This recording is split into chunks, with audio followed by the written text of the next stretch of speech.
سڵاوتان چەنەوە ئی وەختەتان وەخێر ماچۆ جوانەکان ناوسکاکەیەنە فرە خۆشحاڵەنە جارێکی ترمەوێ مێمانی یانەکانتان و پێشکەشکردەی بەرنامەکەتان بەرنامەی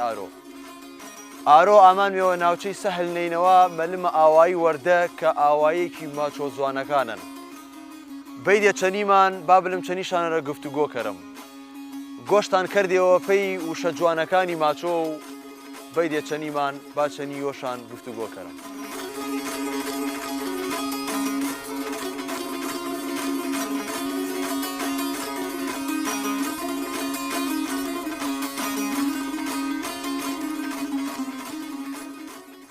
دووبارە سڵاوتان چەنە بۆ ئامامیەوە خزمەت کەسایەتیەکی دیاری ناوچەکە فرە بەڕێز کاک غازی فەیسەڵ کاک غازی گیان فرە سوپاس مەکەرم چە بەرنامەکەمان ئامادە بیت عەزیەت کێشا و دەسەکانت خۆش بوو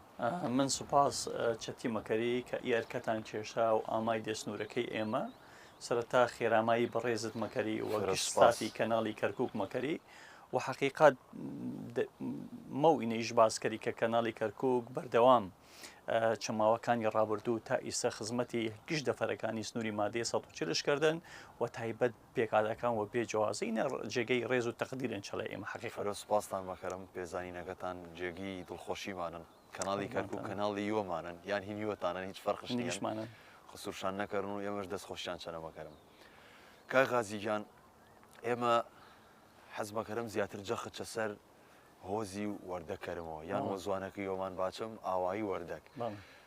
وەردەک ئی نامە چە چێش و ئامان معناش چێشن هیچ ئاوایەتر هەنە نامش وەردەک بۆ چە عێراقەرە حەز مەکەرم ڕوونکردنەوەمان پێی بەی چاوەتە یعنی حقیقت چەند یعنی وتەی چە جاران هەنەن کریان وەسەر نامەی وەردەک کە زیاتر نامی وەردەک چینۆ ئامان ینی چ ئێمە چ زمانە کوردیەکەوە کە چینا منتەقەی یەکەم جارەکە وەردەک چینا نریانەرە کە ئاوەدان کریان چینا حتمما سەری ڕووباری خازرن و چینا نەوعات تەیرێک بیان کە وەناوبانگ بیان یعنی وە کوردیەکەونەش ماچە سۆنە و مراوی و تایبەت نێرەکەش ڕەنگی چەرمە کە ئی منتەقە زیاتر ئی تەیرێش فرە بیان وەبانی خازرەکەەوە سەری نامەی تێرەکەنی یەکێکە ینی باسەکانی وەردەک نام ئاتەیران چە هەمان کاتیش قسە مەکریا و کە یەکێک کەسایەتی ناودارەکانی کاکەی سەید هەیاس یەکەم جا ئامەکە ئامانە وەردەک وەزیتر چە دەکە بیان کە قۆناغی وشکردنە ئینا واتەنش پەی من وەردەک وەرچە دەکە ئینا وەرچە دەکە کە ئەو زیتر چە سنووری خانەقین بیان چە دەکە بیان واتەنش ئینە نامن چە هەمان کات وە زوانی فارسیش وەردەک ماناش ئینە مەکەرۆ بەرگی وەیف چەنی ئابوخچەی کە چەنی وش مۆروشە ینی زاما هەمونەش ماچا وەردەک چینا مەگەڵەوەی نەگەلە گشت ینی قسە و باسی ئەختیارەکانی جاران بیان کە قسەشان کردن یان زانەکانی نامەی کاکەی ئینەشان کردن و ئیستا وەردەک یەکێ چە گەورەترین گوندەکانی کاکەیان هۆزەکانی کاکەیان چە سنووری دەشتی نینەوە چەنی کەشمە و نەشماژدێ باینان و باینان و تاکید چینۆ ئامان کە سنوورەکەی ئێمە نێزکن چە بادینان چە منتەقەی بادینان پرسیارەوی چە پرسیارەکانم ینی چە لە ئێمەوە نەشمان چا منتەقەی باینان بەس واسە بزانی ئینە بەشێ نییە چە بادینان نەخێر ئینا دەشتی نینەوە لاو ئینامە پێی ئیشۆنی ئاپشمە ئامان یعنی وە تاکید چەنی کە باسم کرد چونکە منتەقەی جوغرافی ئێمە نێزکەن چە بادینان وە گشتی بەڵام بەشێ نییەن چە بادینان کاکەیەکانی کەرکووک خانەقین سلێمانی هەڵەبچە چونکە نێزەکەن چی مەوقع جوغرافیە و نەشماچا باینان بەڵام وش بەشێوەن چە دەشتی نینەوە واتە وەردەک چە ڕووی جوغرافیەکە سەر وە نەحیی نەمرودن ناحیەی نەمرود سەر وە قەزای حەمدانیان ئێمەونەش ماچم قەرەقوش و قەرەقوس سەر وە پارێزگای نینەوان مووسڵ و چە هەمان کات مووقعی حقیقەت استراتیجیان کە نێزەکەن چە گشت هۆزەکانی ترکە چە پشتمانەوە تیلەبەن دمای وەردەک تقریبن یەکێک هۆزە هەرە گەورەکانی کاکەیان چیلاوەمان کلەبۆرن گەزەکانان سفەیە وەراوەرمانن وەمەتراد وەداخەوە دمای کە حکوومەتی بەعس مەترادش دەخت کرد تا ئیستا ئاوادان و نەکریان نە خەڵکەکەش تاویز کریان نە ئاوادانیش کریان ینی گشت منتەقەمان وە گشتی مەتراد کەی مەسەلەن ڕوخیا و ئاوایەکە نەمەن یعنی حقیقت شاڵاوەکانی بەعس دژی کورد چە وەختی ئەنفال دەبی بەڵێ چافترەبی و تایبەت ئەمفالی هەشتا کە خەڵکی ئێمە ناچار کردیا یا قومیەی وش بلیسنەوە عارب یان نمە و چی منتەقە بمان و ینی منتەقەی ئێمە گشت هۆزەکانمان تەرحیل کریا وەرێ منتەقەی سنووری سلێمانی پیرە مەگروم و باینجان و ئی منتەقانە و هۆزەکانمان گشت وەردەک تیلەبند کلەبۆر گەزەکان گشت تەخت کریا ینی هۆزەکانتان نەمەچی نەمن گشت تەخت کریا خەڵکی ئێمە تقریبان ئاوارەبی وەرێ منتەقەی لای سنووری سلێمانی تقریبان چەند ساڵێ تان ڕاپەرینی 1991 ئیجا خەڵکەکە ئاماوە شۆنی وش دەستش دووبارەوە ژیان و گوزەرانی وش کرد وەداخەوە ینی ئەگە باسی ئی حەدەسە ئیشکردم جگە چینەی کە بە تەکید قوربانیش بی بەڵام تا ئیستا حکومەتەکانی کە ئامان و تایبەت چە دوای پرۆسی ئازادی عێراق کاکەیش تعویز نەکردن هاوشەوەی نەتەوەکانی تێرەوە تایبەت حادیسەی دجەیلیش هی براشیعەکانی کە چه حادسە گەورەکانی عێراق بی ئەوان تعویسە ودارتن بەڵام وداخەوە چە منتەقەی ئێمە تا ئیستا نە ئێمە نەبرایانی شەبەکەیش هەروەدەری ئێمە کە نێزکترین جیرانی ئێمن ینی هەمسای ئێمنێ چە سنوورەکە چیراوەکە خراپە هۆزی خراپە و قرێتاغ و قەرقەشە کە نێزکمانی براشەبەکەنێ ئەوانیش و هەمان شێوە یان تعویزی ئی مەسەلە نەکریانێ و ئینەیش گەورەترین ینی کێشەن وەرێ منتەقەی ئێمە چەند جارە نە یەکەم جارە ینی جەنگی داعش یعنی دائیمە منتەقەی ئێمە منتەقەی حدودی بیان یعنی ئی منتەقە بەڵام چ گشت قۆناغەکان دەوری باشی بیان کە پاڵپشتی قەزیەی کوردیشکردن هێزەکانی پێشمەرگەشکردن کاک غازی ئێمە ئەگە بگەڵمەپەی ئاوەختێکەوە هۆزەکانتان نەمەن و تەختکریایەوە داخەوە شمەی شەریکی وەلایە لەوای لێ دمای ئانی کە گێڵای دێوە ئەنی هۆکار چێشبی کە خەڵکی مەتراد نەگەڵایپەی ئاوایەکە یۆشان یا بێجگە مەتراد هیچ ئاوایی هۆزێترتان هەنن کە دمای ئانی گەڵاو دەوە دمای داعش ئیتر خەڵک نەلەوەوە پێیش يعني حقيقة متراد چونکە موقعەکەی مەترادی منطقه يعني شلون يفرح حساس بيان شلون بردوام جنگ بيان چبيني هزي پێشمەرگە و چبيني حكومتي بعث وكتخذ كريا حكومتي بعث ريغنا دي خلقك بيوا چونکە فري خلقكش يعني مؤيدي پێشمەرگە بي وقضيه كردي بي ڕێگەشانەدا کە بێەوە دووەم ئی هۆزە بەردەوام هاوکاری پێشمەرگە کرێت کە ئێشان و ناندێشان ئاودێشانە پێشمەرگەی خەڵکی هۆزەکە پێی کا لە لوایە تا ئیستا ئاوارە نیە چە قەزای خەبات تا ئیستەیش بەشیان چە سفەیەنێ و بەشێ چە قەزای خەباتەنێ ئەی هیچ هەوڵێ نییەن پەیانی دووبارە ئاوایە دروست بکرێەوە ئێستا واسە بزانی وەزعەکە فرە ڕێکن پەیانی کە بگێڵاو دووبارەی ئاویشە دروست بۆ چونکە وەڕاستی ئاوایەکان پێی پاراستەی زوانەکەمان پێی کولتورەکەی ومان فرە گرنگن حقیقت من سەتان سەد ینی سوپاس پرسیارێکی ینی فرە گرنگن چونکە ئێمە چەندین ساڵە هەرچی حکوومەت ئامان کە دژی کورد بیان قەزەی کوردی بیان ئێمە کاکەیەکان یەک کەلتوری هومان پاراستن کەلتوری کوردی چە سنوورەکە چە هەمان کات زوانەکەمان ئێمە وەردەک یان هۆزەکانمان منتەقەی کوردیان چە هەمان کات زوانەکەمان زوانی کوردیان زاراوەکەمان ماچۆن تا ئیستا ئێمە و برانی شەبک ئیزاراوان پاراستن و تەئکید ئینە ئاسان نییە کە واچم پرۆسەی تعریب کە بەعسکەرێش و حکومەتەکانی وەرچە بەعسیش کە دژی کورد و قەزەی کورد بێنێ ینی و ئەنواع ینی غەدر چە منتەقەکانی ئێمە کریان شوێنەکانی ترکێنێتەوەکانی تری نێزک چە ئێمە وەک شەبکەوە ئەسڵ مورگێلاوە کورد کریان یعنی کە ئینەی کە هەننمان پاراستنمان یان گرنگان چ هەمان کات ئەگەر باسی مەترادکردم ینی مەتراد کە نۆرگێلانەوە ئیستا ینی چاڵاکوانانی نام کاکەی و چەندین سەیدی نام کاکەی هەوڵ مەدا کە ئی هۆزە ورگێرەوە وە شێوازی جارانی وش بەس بەداخەوە یعنی ئەگەر حکوم ئی خەڵکەی کە ئاوارە بیان چە مەترادۆ ئەگەر حکومت پاڵپشتیشان نەکەر و تعویزشان نەکەر و چی زەر و زیانەی کە داشن کە هەوکارشانەوە کە شۆنەکە ورگێرەوە خەڵک ئی تااقەتەش نەمەنن ینی چ ڕووی مادی خەڵک ئی تااقەتەش نەمەنن کە ورگێلوە و ژیان و گوزەرانشان ئیستا یعنی چە شۆنێترن یعنی کاسبیشان کارشان ینی ئێمەش حەزمەکەرن مەسەرەن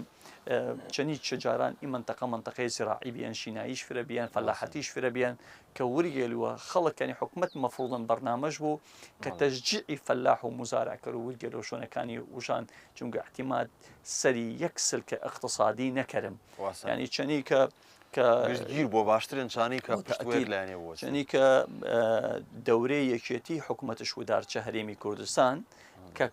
کە سلفە دێ سلفەی زیاتر دێ وەرێنامەی شاری کەسایەتیەی کە بلوونامەی هۆز حوشی وش ئاوادان کرد و حوش وەری وش بگێر و ئانە یەکەم چ بەرنامەجە هەر سەرکەوتوەکانی حکومت بی کە پاڵپشتی فەلاح کرد و بلو هۆز ئاوەدان شۆکەر و چۆری ئینەی ژانی فەلاحەتی وهێزۆ بوو مەرداری وهێزۆ بوو نەتیجەمەوە پاڵپشت وەرێ کارەکانی حکوومەتی وەتاکید کاک غازی ئێمە وەبوونی ئەنی کە بەرنمەکەمان وە زوان ماچۆن ئەنی کە تێبینیم کەرچە دەڤەری گەرمیان وە شێوەیە گشتی ینی باباچم منطقەی گەرمیان ماچۆ زوانەکان فرەنیە زەنگنن شێخانن باجەڵانن کاکەیەن شمە چینە چە باباچم بینی هەولێرەوە تامووسڵ بەس شەبەک و کاکەی ماچۆ زوانن یان هیچ هۆزێ قومیەتێ یان باباچم عشرەتێتر هەنن و زوانە قسەکەەوە ینی حقیقت چنی کە کاکەی چەفرە شۆنی هەرێمی کوردستان و عێراق هەنان و بەڵکو چە وڵاتەکانی تریش زەنگەنەکانیش بە شێشان شاری مووسڵەنێ وماچۆ قسەمەکەراوشانیش چنامێشان وەماچۆ قسەمەکەرا و شەبەکەکانیش وەماچۆ قسەمەکەرا و کاکەیەکان چی منتەقە ئیسە پێکهاتەوە زمانی ماچۆ قسەمەکەر و کاتێ شمە بەریەکەوتێ بۆ چەبەینتانە یەکتری بجوندێ وەیەکەوە کە قسە و باسمەکردێ هەو ماچۆ قسەمەکردێ یان یعنی زیاتر چنی عەربی زیاتر ڕاستی چنی شەبەکەکان زیاتر ینی تقریبان زوانەکەمان 1990 یەک فرە نێزەکان هیچ تەسیراتی خارجی شەنەنەیەن چونکە هەر منتەقەیەش ینی ئەگەر مقارنەی ئینا و کەرکووک و هەڵەبچەکەرم زمانەکەمان ماچۆ تەسیر بێنەوە سەقافەتی سنوورەکە وتایبەت کە ئێمە کە سنووری نێزک سنووری عەرەبەکان نێزەکەنمێ چیلاوە مەسن یەکێک چ هۆزە عەرەبەکان هەمسامانن ئەبزەخ و چەولاوە چەندین هۆزی تر هەنن زائیدەن مووسڵ و عام منتەقێکی زیاتر ڕاستن کوردش فرن بەڵام منتەقێکی وە سەقافەتی عەرەبی نامبانگش بەردەن فەتەسیر بێن کەمێکە مستەلەحەتەکانمان جار هەنە مستەلەحی عەرەبی وەکارمێ و کاک غازی ئێمە با بگەڵمۆ سەر بابەتی باسکردی ئاوایی وەردەک ئاوایی وەردەک زووتر ئاوەختێکەوە ئاوایەکە ڕوخیا یان باباچم هەسە ڕێتای دروست بیەش خەڵکەکەش چکا لاو ئامانێ هە خەڵکی ڕەسەنی منتقەی وەشان بێن کەی ئاواییە دروست بێن ژمارەی دانیشتوانەکەش ئاوەختێک کە نیشتە جێبێنی چینە ژیانشانکردن چند کەس بێن ئیساکە گوزەرانی ئاوایەکە چیەن پاشترۆ بێن خراوترۆ بێن حەزمەکەرم باسی ئانەمان پێکەی یعنی حقیقت ئەگەر بارمش مقارنەی هۆزی وەردەک کەرم چەنی کە مەزاری سەید هەیاس کە واتم یەکێ چە کەسایەتی گرنگەکانی کاکەیەن شایاس ئێمە سەید هەیاسەوە ئێمە نامە چنامی کاکەکان ماچم شایاس نێسکەی 600 ساڵن کە چینان کە وەتەئکید کە چینابیەن حەدەسەکە وەتەئکید ینی قسە ئەنچە بینی 700 ئێقەرە ساڵن وەردەکەنن وە سەرەتا وەتەئکید چەندیانێ بێنێ مجموعێ بێنێ چینا خڕۆ بێنێ و ویستەیش هۆزەکە یاوان چە ئاخر ئاماری عێراقی کە کریا 850یانن نێسکەی 5,000 تاک چی هۆزن و چینا مقارنەش کەرم دمای ئینەی تولەبەن 835یانە بیان یعنی هۆزەی فرە گەورن و ژیان و گوزەرانی خەڵک چەگە قۆناغەکان وە شێوازێ بیان یعنی زی ئەگەر باس کەرم چە شەستەکان هەفتاکان زیاتر خەڵکی ئێمە چینا خەریکی مەسەرەن فەلاحەتی بیان گەنم و یە و وەزائیدەن خەڵک دمای ئانە چە هەشتاکان ڕیشکردێک بیستان کەواچم بیستان و ئەنواع مەگێرەوە تەماتە کریان شامی کریان خەیار کریان کاڵک کریان وە گشت نەوعەکانش چیناکە کریان خەڵک متەوەجهە چە هەمان کاتیش چونکە ئێمە یەک وەبانی خازرۆن مێ ڕووباری خازر و زێش گەورەشە ئێمە نێزەکەم فەرەی خەڵکمان کاری سەماکی کەرێ و سەماکی وە ناوبانگ هەنن چە منتەقەکەمان زائیدەن بەشێک چە خەڵکمان وەتەئکید ڕووکەرێ شارەکان ئەگەر قەرەقوش ئەگەر شاری مووسڵ وەرێ کاسەباتی و ژیان و ئێشان و هەفتان و ئێشان و دمای ئانە کە ئینە چە دمای ڕاپەرین چنی کەواتم هەشتا و هەشت کە وۆزەکە تەخت کریا و چە ڕاپەرین ئامایەوە و منتەقەی ئێمە بیە منتەقەی حدودی بێ منتەقەی حدودی چە بەینی هێزی پێشمەرگە یان حکوومەتی هەرێم و چە بەینی حکوومەتی عێراقی و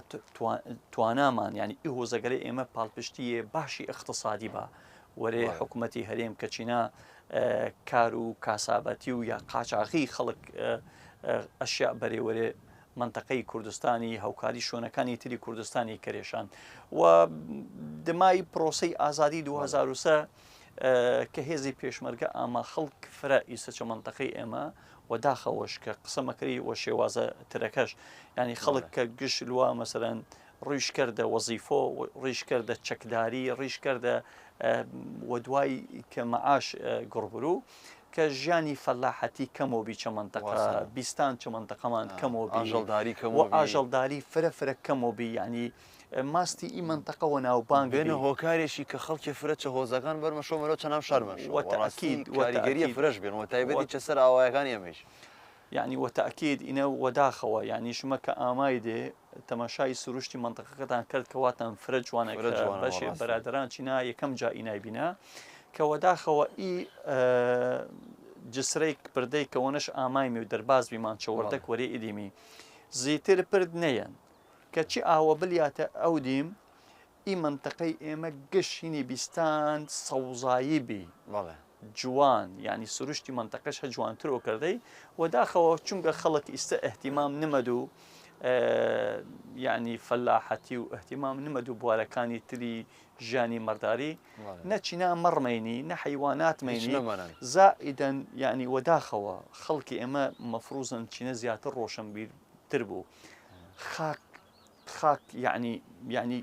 گرنگ پیرۆسترن ینی وەرێ ئینسانی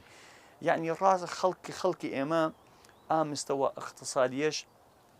فرەخراو نییەن دەستکە و زمیەکەش بدو غەسالە منتەقەمان سروشتەکە گشت بووە چاڵچاڵانێن یعنی شۆنەکەکەری سێمەکەری ینی سیستەمی ئاوەکەشی تێکدان حتا باباچم وەڕاستی غازرشی تێکدان ینی گشت چاڵێن و چلۆیە بەرزیەن و ڕاستن یعنی من ئیزبات وەرێ قسەکەی منی و وەزیری ئاثاری عێراقی دکتۆر ئەحمەد فەقاک سەردانی ئیسنوورەش کرد یعنی گشت ئیلیژنەی تایبەتمەند بیشان وەکاری ئاثار و طەبیعە یعنی گشت داخی ئی مەسەرەی وێشانی یەک سروشتی منتەقەکە کتێک دریان و غەسالە دووەم تەپەکەی کلەبۆر کە شۆنەوارن و ئیشاغەکە لەیش کە وبان شۆمەندران مێ شۆنەوارن وەنە سەیربی چەنی ئێمە ڕێگەماندان چینا بینا دروست بکرێ و چینا چاڵ دروست بکرێ و چینا بۆ منە خۆڵەکەش بەریە وەرێ بینا ئەم وەرێ هەرچی تشتێ واتش ئەگەر بێت و حکومت ئەو سەردەما وەقەوەت بیا هەر کەس دەستکاری ئیشۆنەش کردیا محاسبە کرێ زندانی کرێ حکم دریە فەم من ئینە وەرێ گشت گەنجەکانمان وەرێ ئینەک و چنامەی کاکایی چاڵاکوانەنێ سەیدەن ئامن کەسایەتیان کە ئیشۆنەگەلە پیرۆزن یعنی سروشتی جوانی منتەقەی ئێمە شاخەکانن تەپەکەی کلەبۆرن هەندێک شۆنی تر هەنن خازرن کە پاراستنی ئیشۆنەگەلە ئەرکی ئێمن ئەرکی گشتمانە کە سروشتی منتەقەکەمان تێکردن یعنی گونا من تەسەور مەکەری ئەگەر حکومت بێ و دەسەڵاتی زیاتر چی نابوو چونکە ئیستەیشانی چونکە هێزی پێشمەرگە منتەقەی ئێمەش ئازادکردن ئیستا چە ڕووی جغرافی عسکەری و سنووری ئێمە بێن سنووری هێزی پێشمەرگە بەڵام چنی کە باس بکرد ئیداریەن سەروە پارێزگای نینەوەن یعنی ئەگەر بێت و حکومت چینا و هێز بۆ دڵنیا بدێ حکومت نمارزوو ئی چاڵێنە بەردەوام بوو نمارزوو ئی خانووەگەلە قەدی جووز تەختش کەر و چونکە ئیناگەلە گشتۆنەوارن دەست خۆش بۆ فرە سپاست مەکەرم بەی دێچەنیمان و گۆشتان پێی و شەجوانەکان کردیەوە و گفتوگۆکەمان تەمام مەکەرم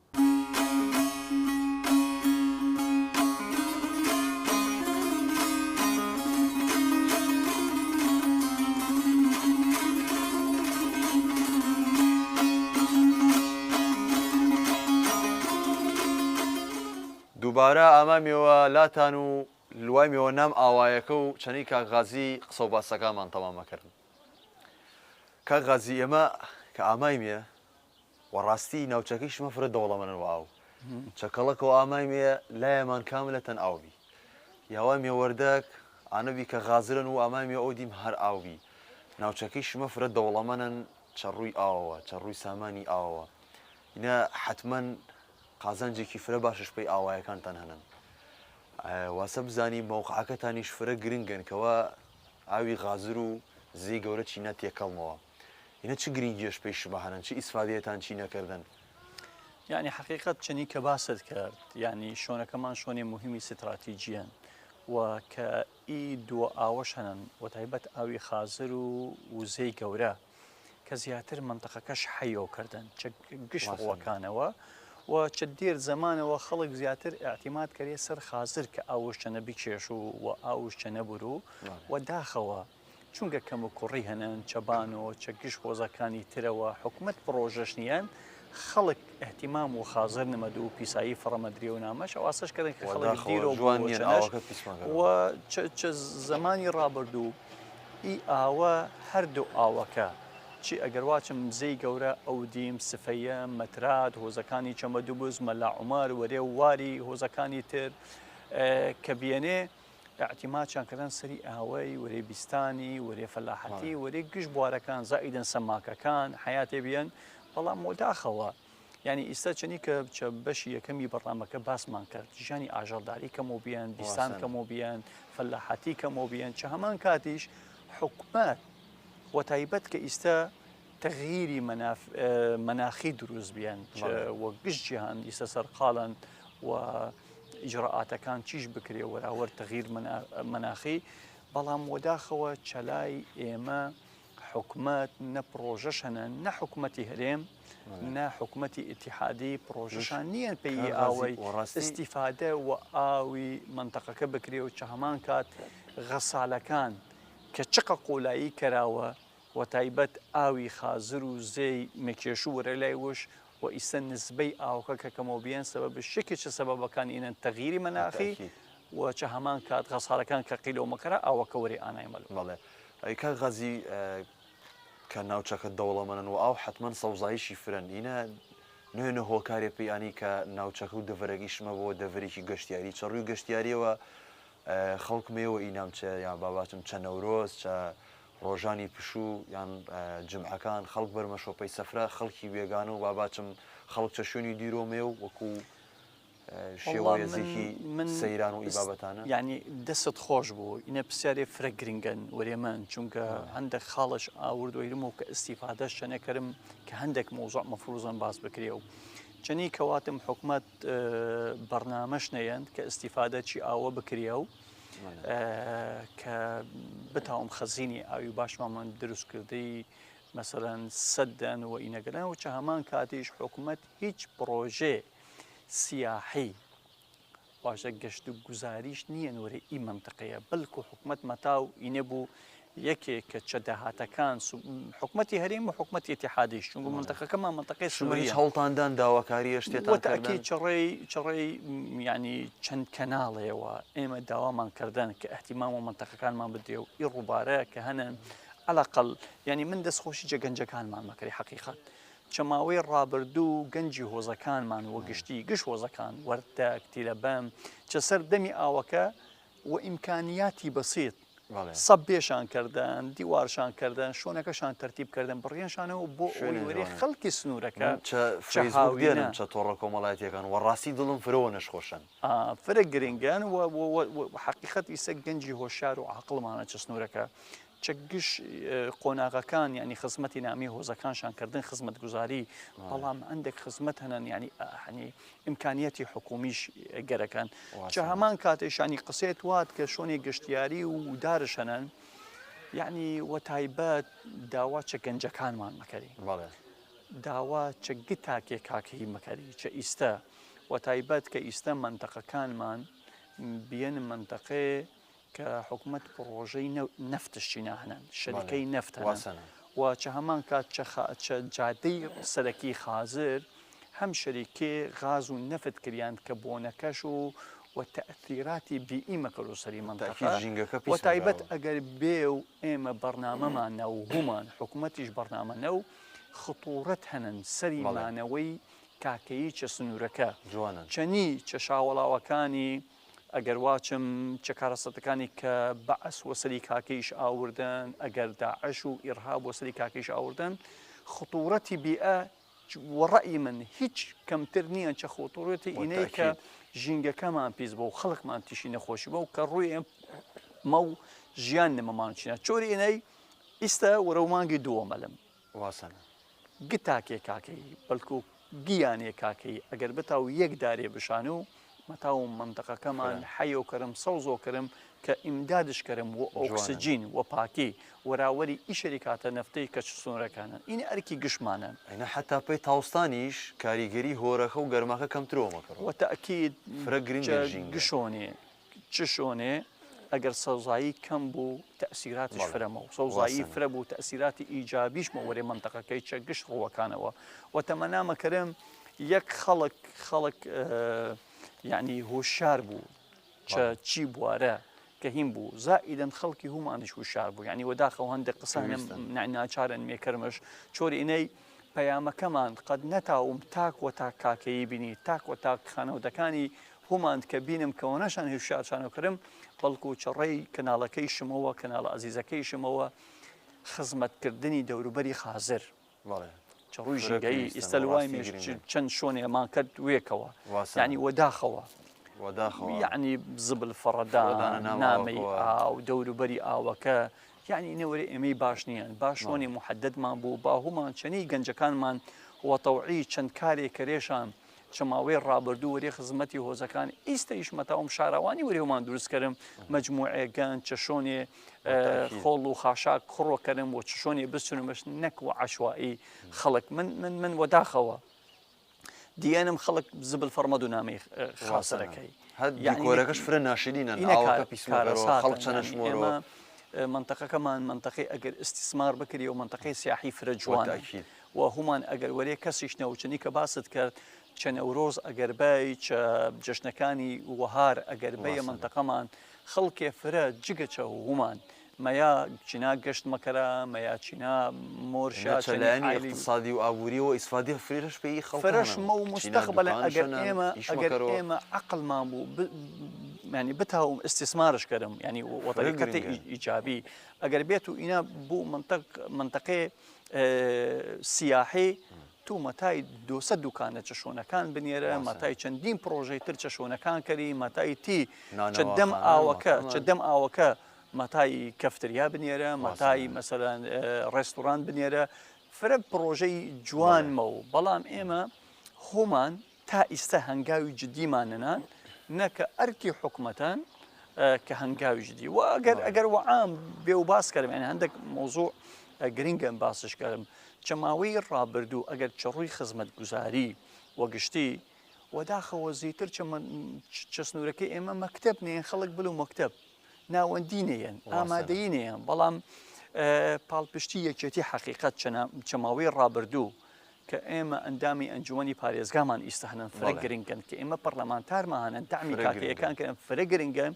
چڕێی هەردوو بەڕێزەوە کە تواناشان ینی بێفەرق و جدایی خزمەتی منتەقەمان کەرە ئیستا الحەمدلە نامەی هۆزەکانمان جادن خزمەتش باشن بەڵام ئێمە تموحمان زیاترن و تایبەت بەڵام یەکێک چە مەشروع گرنگەکان کە خەڵک گەرەکشەم بکریە و تایبەت مای ئینەی کە شەریکەی نەفت هەنن چە منتەقەکەمان تەسیریش کردن وە خاکەکە ئیستا بیری فرەیانەکان تامش گۆڕیان نمەتاوە ئاوی بیرەکە بورە بەڵکو حکومت مەتاو تعویزی نەی کرد وبانی خازرەکەی هومان چەند مەشروعێ ئاوکەر و کە ئاو بیاوە گشتیانەکە واتە ژیان یعنی نمە و خەڵک ینی چە سەردەمێ نمە و خەڵک ئاوی پیس بوو نمە و هەناسەی هەواکەمان پیس بوو هەناسەی پیس بکێش و فەینە مهمن ینی هەم ڕێکخراوەکان هەم لایەنی حکومەت گەنجەکانی هومانیش ینی خەمخۆری ئیکارێ بەڕاستیچەداوە چەندەوەی داهاتوو وەڕاستی نەخۆشی فرە زیاتر مەکەڕەوە کە غازی باول مەسەر بابەتێکی تر وەداخەوە واسە بزانی ساڵ 2009 تەقینەوەیە گەورە و نەخوازرا و دڵ گشتمانە شاوردە ئێش وەڕاستی چەنان وەردەک ڕۆژدا حەز مەکەرم باسی ئانەکەری و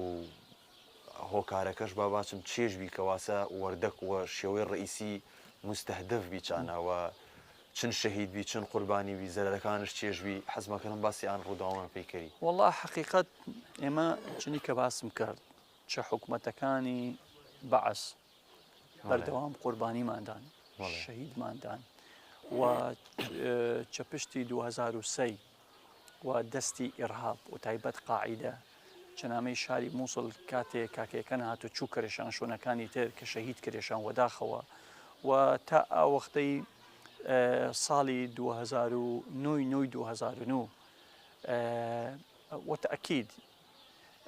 إرهاب دژمنی گشت مرۆڤایەتیان و ئێمە بەشێمێچە ئی مشتمع مرۆڤایەتیە دژمنی گشت پێکهاتەکان بی کە وەداخەوە دووە گەڵابەی پڕتی ئەنتیشان کیانە نامی هۆزەکەمان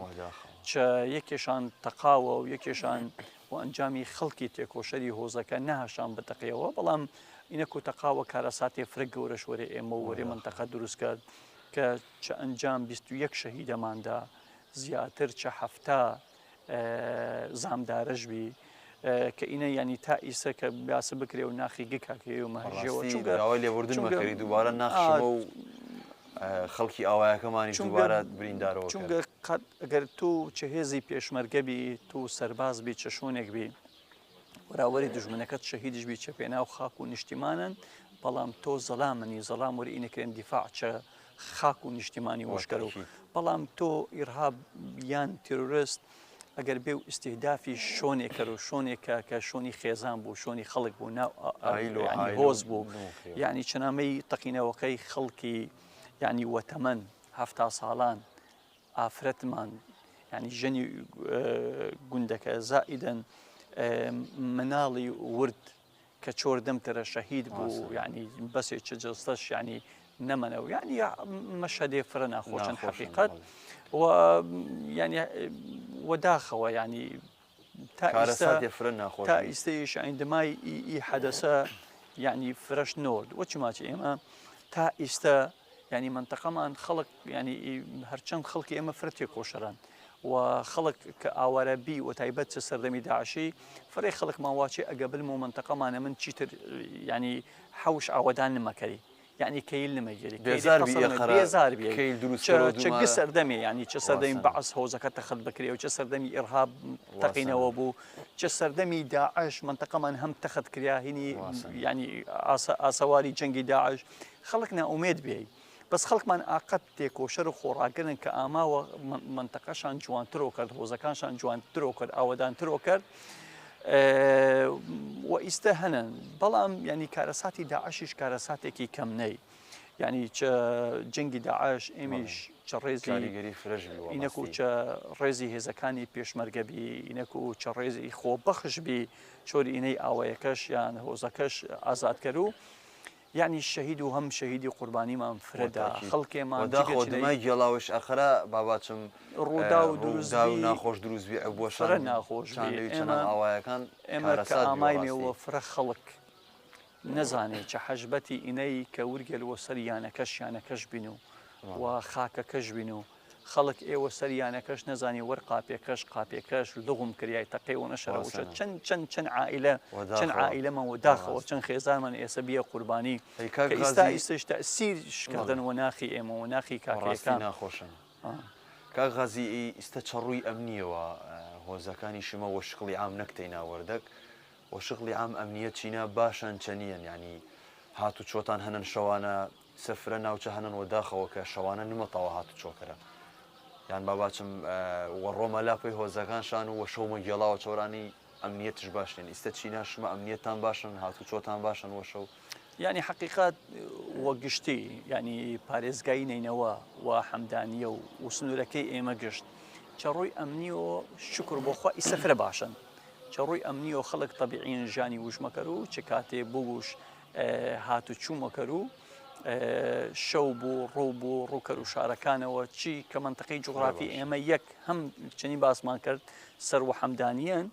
بەڵام چەکەڵک و چەقەزای خەبات و هەولێریش عنی دیرنیان فرەنێزەکەن وەقەد ئینەی دیرن چە مووسڵ نفسی دیریشەنەن چەنی هەولێر فەخەڵک هەردوو شارش اختیار کردن هەم هاتوچوو وەرێ سنووری خەبات و هەولێر و هەم کاکەیە فرە هەنن تقریبا زیاتر 600یانە کاکەی هەنن چنامی خەزای خەباتەرە فخەڵک هاتوچوو بەردەوامان ئەمنیەت ئیستە باشە لاکن خەڵکمان ئەگەواچی تەرسش نییان تەرز هەنن چە تەغیراتی ناوچەکە وە گشتی و تایبەت ئەحداسەکانی سووریا کە ئیستا حکوومەتی ئیتیحادی مەسەن کۆمەڵێ جۆرا و جۆری هێزی وشکیانانە حدودەکە بۆ ئەوی هیچ خوڕقاتی ئەمنینە و خەڵک چی مەسائلە دووەلیە چناکامە یعنی ترسشەنە بەس ئینشەڵا چە ئێمە دیرەن و هامشگەلەی هەنن کە ئێمە ئەحساسش وەنەمەکەرم دڵنیان مێکە جارێ خطوڕات و ئەمنیەت چەلای ئێمە ینی ئەمنیەت باشن وە خۆتۆڕە دیرن چ منتەقیکەمە وە ژیانی خەڵک ئاسانی ژیانی وشمەکەر و گوزەرانی وشمەکەر و لاکن چنی کە باسم کرد بەشێکە خزمەت گوزاریەکان یعنی پێویستن چ منتەقی ئێمە بوو خەڵک زیاتر احتیمام واناوە و تعلیم یعنی پێویستمە وە مەدرسەی زیاترن و باخچەی زیاترن و هەندێک کار هەنن کە پرۆژەی حکوومەتەن کەورێمان کردش ئەو نەخۆشخانە ینی وەردەکتان دیت بەڵێ دیمە واسەوی تیلەبەنتان دیت و کلەبۆر و هۆزەکان کە ئامای دێنەوە فرە گەورنە ینی پێویست شووە ینی نێسکەی 20,000 تا چی دەوروبەرە نێسکە ژیان مۆڕوڕێ بەڵام تا ئیستا ئەپسەد ئەگەر وە شەوێ کاکەیە پێویستیش وە دکتۆر بوو تیشی حاڵەتێ لە نەکاو ئاما مرکزی صحی بنکێ تەندروستی باشمانیان کە دکتۆری مختصش بوو کە چەنەش بشۆرەکە ئینێ کارەساتن ئێمە تۆمحمان هەنن کە مستەقبلن مستەشفێ نماچە مستەشفێ 100 بەڵام مستەشفێ 20 قەروێلەیی 50 قەروەیە چ منتەقەمان مختصین هەرچەند سوپاسی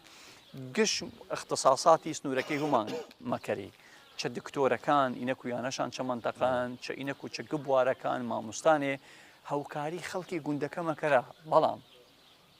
دکتۆری ئەگەچانەکەی وش بوو مستەلزەماتێکە وەردەسش نییەن بە تاو ئەتی مەعالجی دکتۆرکەرەوە خۆچیانە نە سەیدەلیشەنە جیهازاتن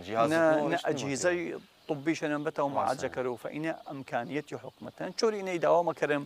چە مەرحەلەکانی داات و حکومەتی هەرێم حکومەتی ئیتیحادی کە خزمەتی خەڵکی کاکەی و منتەقەکەرەوە گشتی هیوادارن مێ کاغازی دەستەکانت خۆش بۆ فرە سوپاس مەکەرم ئێمە وەداخەوە ئەمامی و کۆتایی بەرنامەکەمان نەگەنا قسە و باسەکانتان وەڕاستی فرە گرنگن هیوادارن مێ ناوچەکەتان ئاوادان بکرێ و لایانی پەیوەندی دەربێەوە دەنگ داواکارەکانتانەوە منیش چە کۆتایی فرە سوپاسان مەکەری چەنی چە سەرەتایی بەرنامەکە باسم کرد کەناڵی کەرکک بەردەوام نێزیک بیان چە خەڵکی ئێمە و سنووری ئێمە چە گشت حەدەزەکان چینە راپۆرتی تایبەت و معاناتی ئێمە شاونان نەجێگەی تەقدیرە نەک تەنها چنامی کاکەکان بەلکو چنامی ئەو پێکاتەکانی منتەقەکە و منتەقەکەمان منتەقەی ناسراون چە ئاستی خەڵک منتەقە چ دێر زمانەوە کەسایەتی گرنگ بیان چە سنوورەکەی ئێمە کە دەورشان بیان چە خزمەتکردەی خەڵک شاعری و ناوبانگمان بیان چە منتەقە خەڵکی خاون کەسایەتی و ناوبانگمان بیان هونەرمەندی و ناوبانگمان بیان چە منتەقەکە کە منتەقەی ئێمە بەردەوام تەمەنامەکەرم گەنجەکانی ئێمە چە گڕوەکانەوە کە جوڕوەکانەوە چ اختصاسەکانەوە خەڵکمان باش بوو یەک اختصاسی نەگێرە چۆری ئینەی دەوڵەمەندی منتەقە تێ ینی هەر کەسێک باچینە فکرکەرم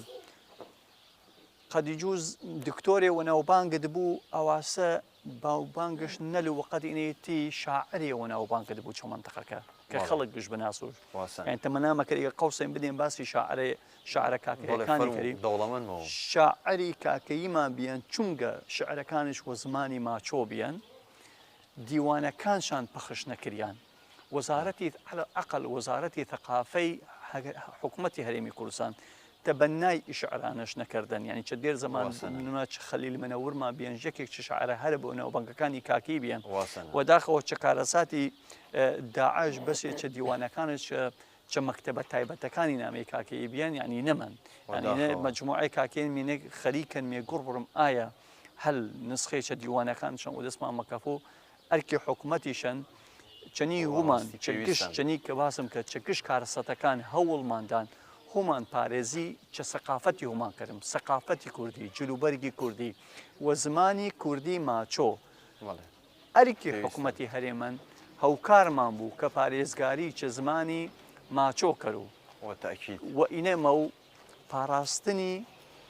کەلتورمان وە گشتی و شۆنەوەرەکانی کاکەی چ هەمان کات کتێبەوە ناو بانگەکانی کاکەی منیش دووبارە سوپاسان هیوادارن سوپاسی قسە جوانەکانت بەکەرم ئێمەش کۆخویۆمان وەکو کەناڵیش چە خزمەت گشت پێکاتەکانم وە جیاوازی و تایبەت بەرنمەکەی ئێمە دیاری کەناڵی کەرکووکەن پێی ماچۆ جوانەکان فرە سوپاسان مەکەرم گەورەمانتان کە سپاسستان خۆش بۆ عزیێت فرە سوپاس مەکەرم ئاڕۆیش ئامایمەوە کۆتایی بەرنمەکەمان تا ئەڵلقەیەکی تر شاد و بەختەوە بدێ